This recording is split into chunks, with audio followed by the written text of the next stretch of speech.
மாசில்லா சுத்தமா திருப்புண்ணிய தீர்த்தத்தினால் குற்றம் நீங்கி விடகுணமாறேற்ற ஆட்டுக்குட்டியின் இரத்தத்தினால். மாசில்லா சுத்தமா திருப்புண்ணிய தீர்த்தத்தினால் குற்றம் நீங்கி விடகுணமாறேற்ற ஆட்டுக்குட்டியின் இரத்தத்தினால். பிதாவாகிய தேவனுக்கும் நமது ஆண்டவராகிய இயேசு கிறிஸ்துவுக்கும் பரிசுத்த ஆவியானவருக்கும் இப்பொழுதும் எப்பொழுதும் சதா காலங்களிலும் மகிமை உண்டாயிருப்பதாக. நாம் யாவரும் தேவனை மகிமைப்படுத்தும்படியாக உற்சாகமாக பாடி தேவனை துதித்து அவருடைய நாமத்தை மகிமைப்படுத்துவோமாக. பாடல்களை வழிநடத்தத்தக்கதாக நம்மத்தில் இருக்கிற அன்பு சகோதரர்களை முன்னுக்கு வரும்படி அன்போடு அழைக்கிறேன். கலங்கிடாதே, நீ திகைத்திடாதே, காக்கும் முன் தேவன் நான் என்றாரே. கலங்கிடாதே, கவலையால் உள்ளம் கலங்கி போனாலும் கண்ணீரே உந்தன் உணவானாலும். கவலையால் உள்ளம் கலங்கி போனாலும் கண்ணீரே உந்தன் உணவானாலும். கஷ்டங்கள் உன்னை சூழ்ந்து கொண்டாலும் கரம் பிடித்தே உன்னை நடத்திடுவாரே. கஷ்டங்கள் உன்னை சூழ்ந்து கொண்டாலும் கரம் பிடித்தே உன்னை நடத்திடுவாரே. அலைகள் மோதி படகு அசைந்தால் அமைதி தரவே வந்திடுவார். அமைதி தரவே வந்திடுவார். கலங்கிடாதே, நீ திகைத்திடாதே, காக்கும் முன் தேவன் நான் என்றாரே. கலங்கிடாதே.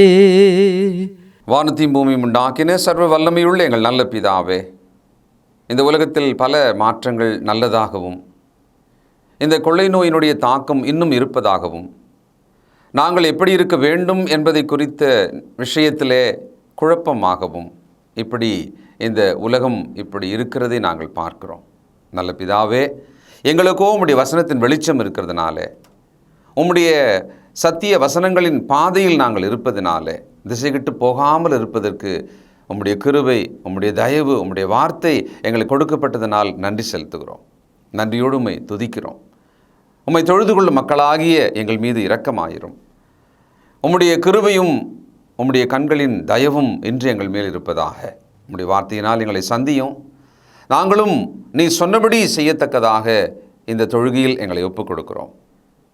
எங்களை தாழ்த்துகிறோம். எங்களுடைய பாவக்குற்றங்களை மன்னியும். இக்காலத்திலே நீர் எங்களை விசேஷமாக பாதுகாப்பதற்காக ஆகாரம், நன்மை, ஆரோக்கியம் இவைகளுக்காக உமக்கு நன்றி செலுத்துகிறோம்.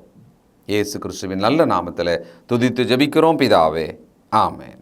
பிதா, குமாரன், பரிசுத்தாவினுடைய நாமத்திலே உங்களை வாழ்த்தி இந்த தொழுகைக்கு வரவேற்கிறதுல மிகவும் மகிழ்ச்சி அடைகிறேன். கர்த்தருடைய ஆலயம் உங்களுக்காக திறந்திருக்கிறது. கர்த்தருடைய ஆவி உங்கள் மீது வாசமாக இருக்கிறார். உங்கள் இருதயமாகிய கதவு தேவனுடைய வார்த்தையை கேட்கவும் வரவேற்கவும் தக்கதாக திறந்திருக்கும்படியாக நான் செபிக்கிறேன். இந்த நாளிலே முழங்காலில் நீங்கள் ஏறெடுக்கிற ஜெபம் துதியாகவும் விண்ணப்பமாகவும் தேவனால் அங்கீகரிக்கப்படும் என்று நான் உங்களை ஆசீர்வதிக்கிறேன். பழைய ஏற்பாட்டு காலத்தில் நியாயாதிபதிகளின் புத்தகம் 6வது அதிகாரம் 12வது வசனத்தை நாம் தெரிந்து கொள்ளலாம். கர்த்தருடைய தூதனானவர் அவனுக்கு தரிசனமாகி, பராக்கிரமசாலியே, கர்த்தர் உன்னோடு இருக்கிறார் என்றார். ஒரு ஆச்சரியமான ஒரு வசனம். பராக்கிரமசாலியே, மேன் ஆஃப் வேலர், கர்த்தர் த லார்ட் உன்னோடு இருக்கிறார் இஸ் வித் யூ. எப்பொழுதாவது மனிதர்கள் மத்தியில் கர்த்தர் உன்னோடு இருக்கிறார் என்று யாராவது சொல்லியிருக்கிறார்களா? அப்படியே சொல்லியிருந்தாலும் அந்த வார்த்தைக்கு ஏதாவது அர்த்தம் இருக்கிறதா? அந்த வார்த்தையை முதலாவது நீங்கள் நம்ப முடியுமா? கர்த்தர் உன்னோடு இருக்கிறார் என்ற அந்த தகவல் கிதியோனுடைய வாழ்க்கையை மாற்றிவிட்டது. என் அன்பு சகோதரர்களே, இஸ்ரவேல் ஜனங்களை மோசே 40 ஆண்டுகள் வழி நடத்தினார். அந்த ஜனங்களோடு யோசுவாவும் ஒருவனாக இருந்தார். ஆகவே அவரும் கூட இஸ்ரவேல் ஜனங்களோடு சற்றேறக்குறைய 50 ஆண்டுகள் பயணப்பட்டிருக்கிறார். மாபெரும் ஊழியக்காரர்களாகிய மோசே மரித்துவிட்டார், யோசுவாவும் மரித்துவிட்டார். இந்த நிலையில் இஸ்ரவேல் ஜனங்களுக்கென்று வழி நடத்துவதற்கு ஒரு தலைவன் கிடையாது. எல்லா ஜனங்களை வழி நடத்துகிற ஒரு அரசன் கிடையாது, ஒரு நியாயாதிபதி கிடையாது. There is no king, there is no leader to lead the children of Israel. சகோதரர்களே, பழைய ஏற்பாட்டில் நியாயாதிபதிகள் என்று ஒரு புத்தகம் இருக்கிறது. அது ஏறக்குறைய ஒரு 450 வருட வரலாற்றை உள்ளடக்கியது. இந்த 450 வருட காலத்தில் நடந்த சம்பவங்கள் நமக்கு வெட்கக்கேடாகவும் அவமானமாகவும் வேதனையாகவும் கசப்பானதாகவும் இருக்கும். அதற்கு ஒரே ஒரு காரணம். நியாயாதிபதிகளின் புத்தகம் 21ஆம் அதிகாரம் 25வது வசனம். உங்கள் கையில் உள்ள வேத புத்தகத்தில் அந்த பேனாவினாலே அந்த இடத்தை சுழியிடுங்கள். அந்நாட்களிலே இஸ்ரவேலில் ராஜா இல்லை, அவனவன் தன் தன் பார்வைக்கு சரியானபடி செய்து வந்தான். ரொம்ப ஆச்சரியமான ஒரு வசனம் இது. There is no king, therefore each man did according to his own eyes. என் அன்பு சகோதரர்களே, இன்றைக்கு தமிழ்நாட்டில் 9 கோடி ஜனங்கள், உலகம் முழுவதும் 730 கோடி ஜனங்கள். 730 கோடி ஜனங்களும் 730 கோடி மதங்களாக இருந்தால் எப்படி இருக்கும்? ஆளுக்கு ஒரு மதம், ஆளுக்கு ஒரு பார்வை, ஆளுக்கு ஒரு சட்டம், ஆளுக்கு ஒரு நீதி, ஆளுக்கு ஒரு கடவுள். எப்படி இருக்கும்? உங்கள் வீட்டில் 5 பேர் இருக்கீங்க, அப்பா அம்மா 3 பிள்ளைகள். 5 பேரும் 5 வகையாக நடந்தால் என்ன ஆகும்? நியாயாதிபதிகளின் காலத்தில் இஸ்ரவேலில் ராஜா இல்லை. அந்த முழு மனித கூட்டத்தையும் வழிநடத்துவதற்கு ஆளுவதற்கான ஒரு அரசன் இல்லை. ஆனால் ஒவ்வொரு மனிதனும் தனக்கு எது பிரியுமோ, அவனுடைய கண்களுக்கு எது நியாயம் பட்டதோ அதை அவன் செய்தானோ.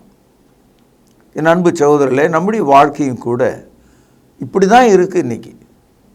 இன்றைக்கி நாம் ஆலயத்து நடுவில் தேவனுடைய மக்களாக கூடினாலும் நம்முடைய மத அளவு, our religious standard and scale, it is based on our own eyes. நம்முடைய கண் பார்வை எதுவோ, நம்முடைய கண் பார்வையில் இருக்கிற அறிவு எதுவோ, நம்பிக்கை எதுவோ, அதுதான் நம்முடைய மார்க்கம் அல்லது மதத்தினுடைய ஒரு ஸ்கேல், ஒரு அளவுகோலாக இருக்கிறது. ஆகவே நியாயாதிபதிகளின் காலத்தை நீங்கள் படித்து பார்த்தால் அதை இருண்ட காலம் என்று வேத அறிஞர்கள் குறிப்பிடுகிறார்கள். என் அன்பு சகோதரர்களே, இன்றைய இந்த 21வது நூற்றாண்டு, குறிப்பாக நம்முடைய தேசம், இதனுடைய அரசியல், இதனுடைய பொருளாதாரம், இதனுடைய சமூக கட்டமைப்பு, ஜாதிய கொடுமைகள், தீண்டாமை, இவைகளெல்லாம் ஒன்று கூட்டி பார்த்தால் மீண்டும் நாம் ஒரு இருண்ட யுகத்துக்கே திரும்புவதை காண்பிக்கிறது. அதைவிட அதிகமாக சபை கிறிஸ்துவை தலையாக கொள்ளாமல் மனிதர்களை தலையாக கொண்டதனால அவர்கள் குளிரும் இல்லை, உஷ்ணமும் இல்லை. ஆகவே 2 கெட்டானாக, நைதர் கோல்ட் நார் ஹாட். சபையானது பின்வாங்கிய நிலையில், விழுந்த நிலையில், விசுவாச கப்பல் முழுகும் நிலையில், அன்பு சரிந்த நிலையில், இயற்கையாக தோன்றக்கூடிய பாச பிணிப்புகளை விட்டுவிட்டு, தாய் தகப்பன் உறவை மறந்து, கணவன் மனைவி உறவை மறந்து, பெற்றோர் பிள்ளை பாசங்களை மறந்து, சமுதாய சீர்கேடுகளிலே சிக்கி ஒவ்வொரு தனி மனிதனும் தன் கையில் உள்ள செல்போன் கடவுளை அவன் பார்க்கிறான்.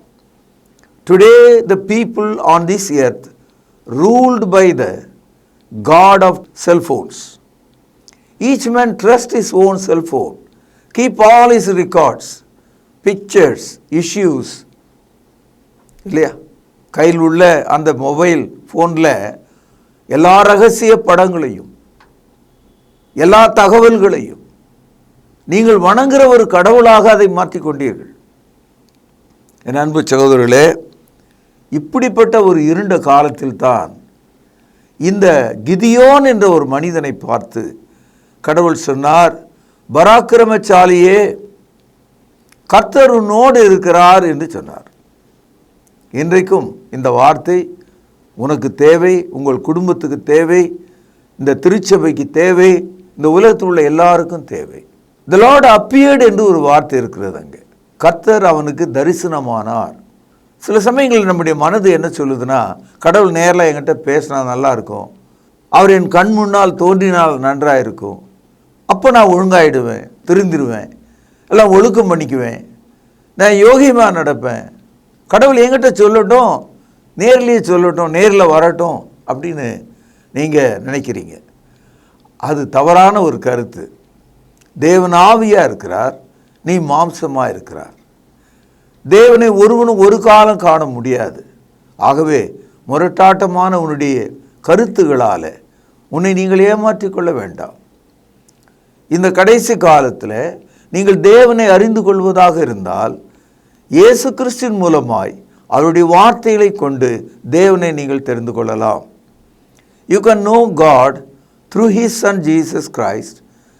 Christ gave His words. Through the word of God you can see the appearance of God in front of you. உனக்கு முன்பாக தேவன் தோன்றுகிறதை வசனத்தினாலே நீங்கள் புரிந்து கொள்ளலாம். என் அன்பு சகோதரர்களே, தீத்து 2வது அதிகாரம் 11வது வசனம், ஏனெனில் எல்லா மனுஷருக்கும் இரட்சிப்பை அளிக்கத்தக்க தேவ கிருபையானது பிரசன்னமாகி, பிரசன்னம் என்ற வார்த்தை தான் appeared என்று வந்திருக்கிறது, தோன்றுதல் என்று பொருள். விடியற் காலத்தில் இருள் லேசாக விலகி சூரிய கிரணங்கள் தோன்றும் அந்த காலை காட்சி நீங்கள் பார்த்திருப்பீர்கள். அடுத்த சில மணி நேரங்களில் 6 மணி போல சூரியன் உங்கள் கண்களுக்கு தென்படும். சூரியன் தென்படுவதற்கு முன்பு ஒரு ஒளி அங்கே பிரகாசிக்கிறத நீங்கள் பார்ப்பீங்க. அது ஒரு 5 மணி 5:30 மணியாக இருக்கலாம். பிரசன்னம் என்று அதை சொல்கிறார்கள். அதாவது the sun is about to appear. அதுபோல தேவனுடைய பிரசன்னம் உங்களை ஆட்கொள்ளத்தக்கதாக, உங்களை நிரப்பத்தக்கதாக, உங்களை வலுப்பெற செய்யத்தக்கதாக, உங்களை சுகமாக்கத்தக்கதாக, உங்கள் ஆத்துமாவை ரட்சிக்கத்தக்கதாக தேவனுடைய கிருபை பிரசன்னமாயிருக்கிறது. எல்லா மனுஷர் மேலும் பிரசன்னமாயிருக்கிறது. ரட்சிக்கப்படத்தக்கதாக பிரசன்னமாயிருக்கிறது. முதலாவது, ஒரு கணத்தில் விழுந்துட்ட ஆளை உயிரோடு வெளியே தூக்கி விடுறது தான் முதல் வேலை. அதை விட்டுட்டு அந்த தண்ணியில் முழுகி உயிருக்கு போராடுறவனுக்கு ஒரு பிரியாணி பொட்டலத்தை வாங்கி அந்த இந்தாப்பா சாப்பிடுன்னு நீங்கள் கணத்தில் போட்டால் அது அவனுக்கு பயன்படுமா? அவன் தான் முழுகிட்டு இருக்கானே. அது மாதிரி எது முதல்ல கிடைக்கணும்னா மனிதனுக்கு ரட்சிப்பு முதல்ல கிடைக்கணும். God must save you, both body, soul and spirit. That's the important issue. ஆகவே பராக்கிரமசாலியே, கர்த்தர் உன்னோடு இருக்கிறார் என்ற அந்த வார்த்தை நீ விசுவாசிக்க வேண்டும். தேவனுடைய கிருபையை நீ விசுவாசிக்க வேண்டும்.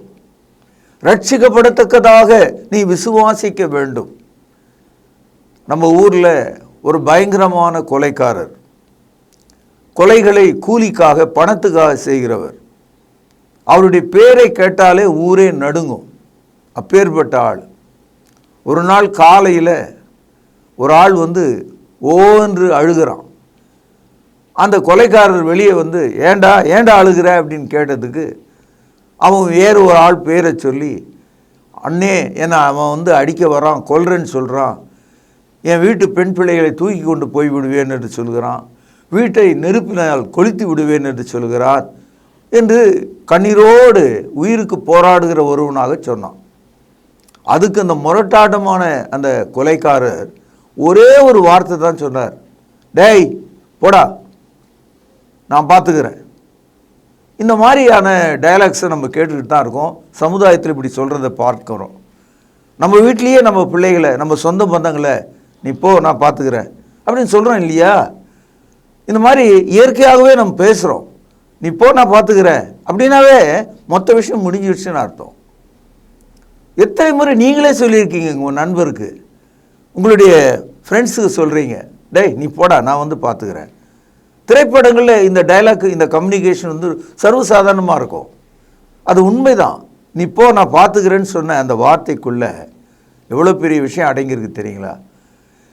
நீ போடா நான் பார்த்துக்கிறேன்னு இவன் சொன்னான் பாருங்கள், அதை கேட்டு அந்த மனுஷன் உயிர் வந்தவனைப் போல பிழைத்து கொண்டவனாக, ஆனந்தமுடையவனாக, நம்பிக்கை நிறைந்தவனாக சமுதாயத்தில் தன்னுடைய குடும்பத்தோடு வாழ்வதற்கு அவன் திரும்பி போனான். தன்னை பாதுகாக்கும்படி ஒரு வார்த்தை வெளிப்பட்டதற்காக அவனுடைய இருதயம் சந்தோஷப்பட்டது. நான் பார்த்து கொள்கிறேன் என்று சொன்ன அந்த பலவானின் சத்தம் அவனுடைய இருதயத்தை ஆக்கிரமிப்பு செய்தது. இந்த வார்த்தை அவனை கொல்வதாக சொன்ன அந்த எதிராளிக்கும் போய் கேட்டது. யாரோ போய் சொன்னாங்க, அவர் சொல்லியிருக்கார்ப்பா அப்படின்னு சொல்லிட்டாங்க அவங்ககிட்ட. அவன் துண்டை காணும் துணியை காணும் சொல்லி ஊரை விட்ட ஓடி போயிட்டான். என் சகோதரர்களை, ஒரு மனிதன் இன்னொரு மனிதனுக்கு கொடுக்கிற அதிகாரமுடைய ஒரு வார்த்தை, ஒரு பயங்கரமான ஒரு வார்த்தை அவனை காக்கிறது என்று சொன்னால் கடவுளுடைய வார்த்தை எப்பேற்பட்டதாக இருக்கும்? ஒரு நோஞ்சானை பார்த்து, ஒரு எலும்பும் தோலுமானவனை பார்த்து, நாளைக்கு சாகப் போகிறான் என்ற ஒரு மனிதனை பார்த்து, பலச்சாலியே, பராக்கிரமசாலியே, பலவானே என்று சொன்னால் நமக்கு சிரிப்பதா அழுவதா என்று இருக்கும். இஸ்ரவேல் ஜனங்கள் ஏறக்குறைய 7 ஆண்டுகள் மீதியானியரின் கீழே அடிமைகளாக, புழுக்களாக வாழ்ந்தார்கள். 7 வருஷம் அவர்கள் விதைக்கும் போது அமைதியாக இருந்த அந்த விரோதிகள் அந்த பயிர் விளைந்து அறுவடைக்கு தயாராகும் போது மொத்தத்தையும் அறுத்துக்கிட்டு போயிடுவாங்க. அப்போ அந்த தேசத்தில் பஞ்சம். இந்த காலம் மாதிரி வெளிநாட்டில் இருந்தெல்லாம் அரிசி வாங்கி சாப்பிட முடியாது.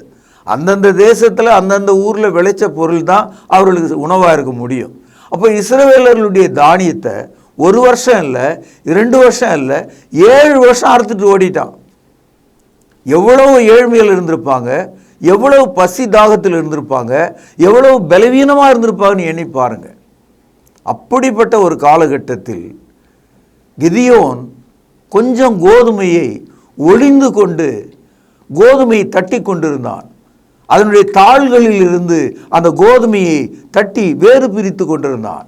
அந்த நேரத்தில் தான் கர்த்தருடைய தூதனானவர் அவனுக்கு முன்பாக தோன்றி, பராக்கிரமசாலியே, கர்த்தர் உன்னோடு இருக்கிறார், man of valour, the Lord is with you என்று சொன்னான். இந்த காலையில் கடவுளுடைய வார்த்தை நான் உங்களுக்கு சொல்கிறேன், கர்த்தர் உங்களோடு இருக்கிறார். விசுவாசியே, கர்த்தர் உன்னோடு இருக்கிறார். வியாதியில் படுத்திருக்க சகோதரனே, சகோதரியே, கர்த்தர் உன்னோடு இருக்கிறார். புதிய ஏற்பாடு கடவுளை மனிதனிடத்தில் எப்படி அறிமுகப்படுத்துகிறது? நான் உன்னோடு இருக்கிறேன், ஐ ஆம் வித் யூ. புதிய ஏற்பாடு கடவுளுக்கு நமக்கு எப்படிப்பட்ட உறவை கொடுக்கிறது? கடவுள் என் வாழ்க்கையில் இருக்கிறார் என்ற உறவை தான் கொடுக்குது. The New Testament provides a great relationship that God and you are related together. God visits you and blesses you. எபிரேயர் 11வது அதிகாரம் 32வது வசனம். பின்னும் நான் என்ன சொல்லுவேன்? கிதியோன், பாராக், சிம்சோன், எப்தா, தாவீது, சாமுவேல் என்பவர்களையும் தீர்க்கதரிசிகளையும் குறித்து நான் விவரம் சொல்ல வேண்டுமானால் காலம் போதாது. இந்த லிஸ்டில் புதிய ஏற்பாடு கிதியோன் என்ற ஒரு மனிதனை குறித்து பேசுகிறது. அந்த மனிதனைத்தான் நியாயாதிபதிகள் 6வது அதிகாரம் 12வது வசனத்தில் நாம் படித்தோம். கிதியோன் பராக்கிரமசாலியாக இருந்தான் என்று நாம் அங்கே படிக்கிறோம். அதே மனிதன் நியாயாதிபதிகள் 7வது அதிகாரம் 6வது வசனம், தங்கள் கையால் அள்ளி தங்கள் வாய்க்கெடுத்து நக்கி கொண்டவர்கள் இலக்கம் 300 பேர். இப்பொழுது 18வது வசனம், 7ஆம் அதிகாரம் 18வது வசனம், நானும் என்னோடு இருக்கிற சகலமான பேரும் எக்காலம் ஊதும்போது நீங்களும் பாளையத்தை சுற்றி எங்கும் எக்காலங்களை ஊதி கவனிங்கள், கர்த்தருடைய பட்டயம் கிதியோனுடைய பட்டயம் என்பீர்களாக என்று சொன்னான். அதாவது கிதியோன் தங்களை 7 வருஷம் ஒடுக்கி பஞ்சத்தில் நெருக்கி அவர்களை அடிமைப்படுத்தின மீதியானியரை சாதாரணமாக ஒரு நாயை போன்ற தண்ணீரை நக்கி குடிக்கக்கூடிய 300 பேரை சேர்த்து கொண்டு அவன் கைகளில் பட்டயத்தை கொடுத்து கிதியோனின் பட்டயம் கர்த்தருடைய பட்டயம் என்று சொல்ல சொன்னான். The sword of the Lord is the sword of Gideon என்று சொல்ல சொன்னான். அப்படின்னா என்ன அர்த்தம்னா, என் கையில் இருக்கிற கத்தி இருக்க அது கர்த்தருடைய கத்தின்னு சொல்லியிருக்கான். அவ்வளோதான். நீங்களும் கூட நம்முடைய வாழ்க்கையில் தேவனுடைய வார்த்தையை பட்டயமாக பயன்படுத்தலாம். எபேசியர் 6ஆம் அதிகாரம் 17ஆம் வசனத்தில் படிக்கிறோம், ஆவி என்னும் பட்டயம். தேவனுடைய வசனம் ஆவியாக இருக்கிறது. So let us take the word of God as a sword of God. தேவனுடைய பட்டயம் கர்த்தருடைய வசனம் இருபுறமும் கருக்குள்ள பட்டயம் என்று நாம் படிக்கிறோம். எபிரேயர் 4ஆம் அதிகாரம் 12வது வசனம். பட்டயத்தினாலே இந்த உலகத்தை நாம் ஜெயிக்க முடியும். மாவீரன் அலெக்சாந்தர் தன் கையில் ஒரு பட்டயத்தை எடுத்துக்கொண்டு அவன் குதிரையிலே உட்கார்ந்திருந்த போது இந்த உலகம் அசந்து போய்விட்டது. அவனுடைய காலடியிலே அடிமைப்பட்டது. ஒரு மனிதனுடைய பட்டயம் உலகத்தை ஆளுவதற்காக இருக்குமானால் தேவனுடைய வார்த்தையாகிய பட்டயம் உங்களை ஆளும், உங்கள் குடும்பத்தை ஆளும், உங்கள் சமுதாயத்தை ஆளும், இந்த உலகத்தை ஆளும். ஆகவே தேவனுடைய பட்டயத்தை எடுத்துக்கொள்ளுங்கள். மீதியானியர்களை ஓட ஓட விரட்டவும் கொல்லவும் கிதியோன் தன்னுடைய பட்டயத்தை கையில் எடுத்த போது அந்த பட்டயத்தை பார்த்து சொன்னான், இது கர்த்தருடைய பட்டயம் என்று சொன்னானாம். He had an ordinary sword, but he called it the sword of the Lord. அதாவது கிதியோன் வாழ்ந்த காலத்தில் நம்பிக்கை நட்சத்திரம் இல்லை, வெளிச்சம் இல்லை, மக்கள் இருளில் இருந்தாங்க, மத விஷயத்தில் தோற்று போனாங்க, பின்வாங்கி போனாங்க, பாவத்தில் முழுகினாங்க, சகல விக்கிரக வழிபாடுகளில் இறங்கினாங்க, காம விகாரங்களில் முழுகினாங்க, குடும்ப உறவுகள் அருந்து போயிற்று. மோசேயினுடைய நியாயப்பிரமாணத்தை காற்றிலே பறக்க விட்டார்கள். அவனவன் தன் தன் பார்வைக்கு தக்கதாக நடந்து கொண்டான். அந்த மனிதர்களுடைய மதமானது அவரவர்களுடைய பார்வைக்கு உரியதாக இருந்ததாம். அப்படிப்பட்ட ஒரு காலத்தில் கிதியோன் தேவனை விசுவாசித்தான். அந்த கிதியோனின் பட்டயம் தேவனுடைய பட்டயமாக இருந்தது போல உங்கள் வாழ்க்கையில் வசனமாகிய பட்டயத்தினாலே நீங்கள் உங்களை பாதுகாத்து கொள்ளும்படி எடுத்துக்கொள்ளுங்கள் என் அன்பு சகோதரர்களே. எபேசியர் 6ஆம் அதிகாரம் 17ஆம் வசனம், இரட்சணியும் என்னும் தலைச்சீராவையும் தேவ வசனமாகி ஆவின் பட்டயத்தையும் கவனிங்கள் எடுத்துக்கொள்ளுங்கள். ஒரு மியூசியம் அது உள்ளே போனீங்கன்னா பழைய கால ராஜாக்கள் பயன்படுத்தின கேடகம், ஈட்டி, பட்டயம் அதெல்லாம் வச்சு இந்த ராஜா அதை பயன்படுத்தினார், இந்த நவாப் இதை பயன்படுத்தினார் அங்கே தொங்க வச்சுருப்பான். ஆனால் கிறிஸ்தவர்களுக்கு ஒவ்வொரு கிறிஸ்தவருக்கும் தேவ வசனம் ஆவின் பட்டயமாக இருக்குது, அதை எடுத்துங்கன்னு சொல்கிறார். நீங்கள் ஒரு பாம்பை பார்த்தா உடனே ஒரு தடியை தேடுவீங்க, ஒரு நாயை துரத்துறதா இருந்தால் ஒரு கல்லை தேடுவீங்க. உங்கள் வாழ்க்கையை நீங்கள் ஜெயிக்கணும்னு சொன்னால் ஆவியின் பட்டயத்தை எடுத்துங்க, போரிடுங்கள், விசுவாசத்தில் வல்லவர்களாக மாறுங்கள். எபிரேயர் 13ஆவது அதிகாரம் 5-6 வசனங்கள். நீங்கள் பண ஆசை இல்லாதவர்களாய் நடந்து, நம்முடைய வாழ்க்கையில் பெரும் பகுதியை வகிக்கிறது பணம் தான். எல்லாத்துக்கும் பணம் தேவை, அடக்கம் பண்ணுறதுக்கும் பணம் தேவை, கல்யாணம் பண்ணுறதுக்கும் பணம் தேவை, படிக்கிறதுக்கும் பணம் தேவை, வாழறதுக்கும் பணம் தேவை. உணவுக்கும் பணம் தேவை, உடைகளுக்கும் பணம் தேவை, எல்லாவற்றுக்கும் பணம் தேவை. அதை யார் நமக்கு கொடுப்பான்? கர்த்தருடைய பட்டயம் உங்களுக்கு கொடுக்கும். கர்த்தருடைய வசனம் உங்களுக்கு அதை கொடுக்கும். பாருங்கள், நீங்கள் பண ஆசை இல்லாதவர்களாய் நடந்து உங்களுக்கு இருக்கிறவைகள் போதும் என்று எண்ணுங்கள். கிதியோன் கையில் ஒரு துரு பிடித்த பட்டயம் இருந்தது. அது கூர்மையாக கூட இல்லை. அது பழையகால பட்டயம். ஒரு ஆளை வெட்டுறதா இருந்தால் 50 முறை வெட்டினா தான் ஒரு ஆள் வெட்டி கீழே விழுவோம். அந்த மாதிரி ஒரு மொக்கை பட்டயமாக அது இருந்தது. ஆனால் உங்களுக்கு இருக்கிறவைகள் போதும் என்று எண்ணுங்கள். உங்கள் கைகளிலே தேவன் அந்த ஆசீர்வாதத்தை வைத்திருக்கிறார். உங்கள் மனதில் பொக்கிஷத்தை வைத்திருக்கிறார். உங்கள் பார்வையிலே ஆளுமையை வைத்திருக்கிறார். உங்கள் கால்களிலே தைரியத்தை வைத்திருக்கிறார். தேவன் உங்களை ஆசீர்வதித்திருக்கிறார். ஆகவே உங்களுக்கு இருக்கிறவைகள் போதும் என்று எண்ணுங்கள். கவனிங்கள், நான் உன்னை விட்டு விலகுவதும் இல்லை, உன்னை கைவிடுவதும் இல்லை என்று அவர் சொல்லி இருக்கிறாரே. அதனாலே நாம் தைரியம் கொண்டு, கர்த்தர் எனக்கு சகாயர், நான் பயப்படேன், மனுஷன் எனக்கு என்ன செய்யவான் என்று சொல்லலாமே. பராக்கிரமசாலியே, கர்த்தர் உன்னோடு இருக்கிறார் என்று கிதியோனுக்கு கர்த்தர் சொன்ன போது அவனுடைய பயம் அவனை விட்டு நீங்கியது. அவன் தேவைகள் எல்லாம் அவனுக்கு கிடைத்தது. வெறும் 300 பேரை கொண்டு 7 ஆண்டு காலம் தன்னை அடிமைப்படுத்திய அந்நியரை விரட்டி அடித்து அவர்கள் கைகளுக்கு அவர்களை, இஸ்ரவேலர்களை அவன் விடுதலையாக்கினான். அவர்களை நேர்வழிப்படுத்தினான். கர்த்தரிடத்தில் திரும்பும்படியாக உதவினான்.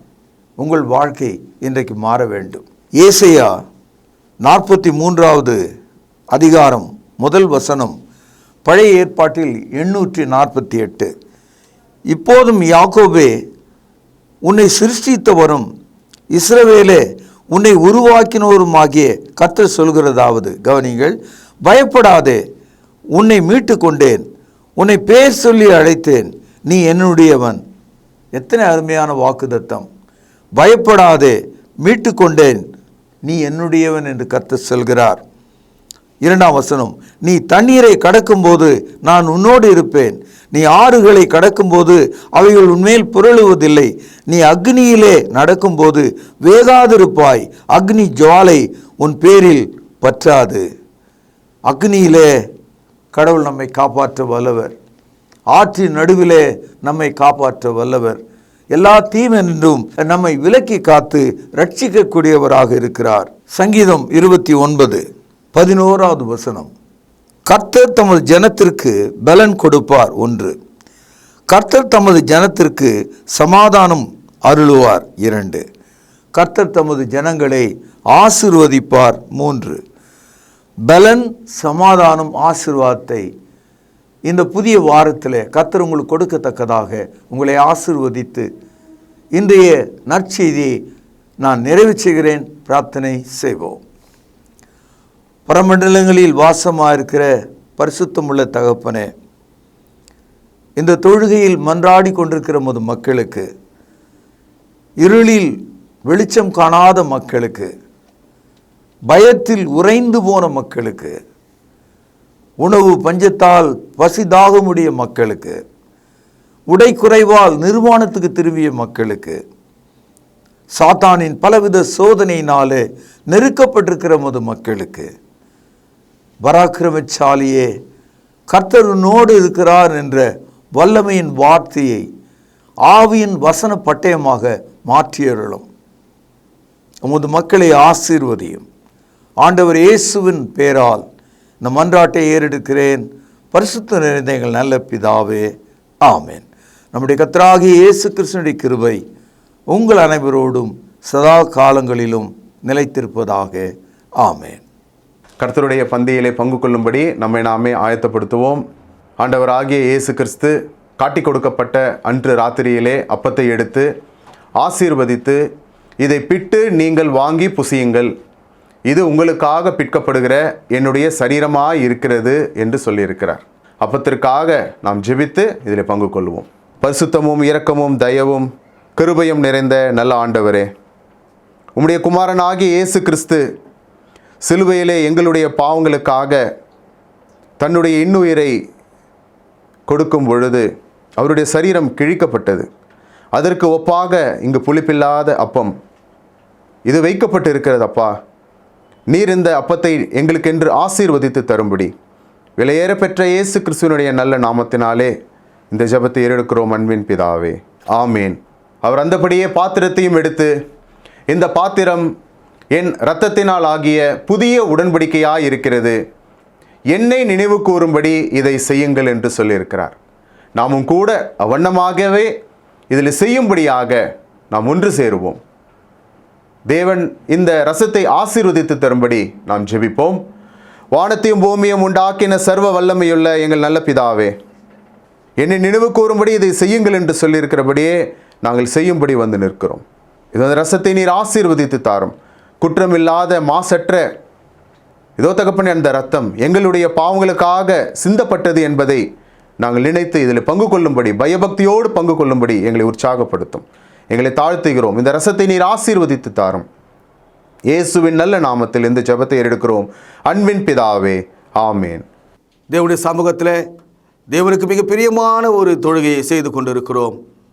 இதை தொடர்ந்து தேவனுக்கு பிரியமான ஒரு பலியாக நம்முடைய கையின் பிரயாசங்களை தேவனுடைய சமூகத்துக்கு கொண்டு வருவோம். தேவன் கொடுத்தவைகள், இவைகளிலிருந்து நாம் எடுத்து தேவனுக்கு உற்சாகமாக கொடுப்பதற்கு நாம் ஒப்பு கொடுப்போமாக.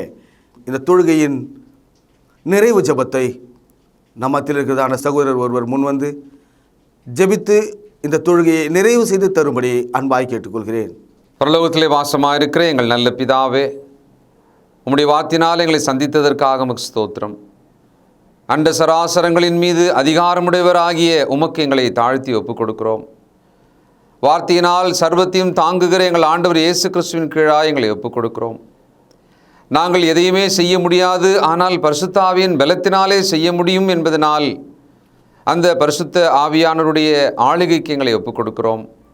தொடர்ந்து எங்களையும் எங்கள் வீட்டாரையும் பிள்ளைகளையும் ஆசீர்வதிப்பீராக. வியாதியை சுகமாக்கும், பலவீனங்களை நீக்கும், பலவிதமான பாரங்களில் நின்று விடுதலை செய்யும். உம்முடைய மக்களுக்கு வேண்டிய சமாதானத்தை தாரும். ஆண்டவர் இயேசு கிறிஸ்துவின் மூலமாகவே நாங்கள் பிழைக்கிறோம், அவருடைய கிருபையினால் வாழுகிறோம். உம்மையை கனப்படுத்தி ஸ்தோத்திரித்து ஆண்டவரும் இரட்சகரும் ஆகிய இயேசு கிறிஸ்துவின் புண்ணிய நாமத்தில் துதித்து ஜெபிக்கிறோம் நல்ல பிதாவே, ஆமென்.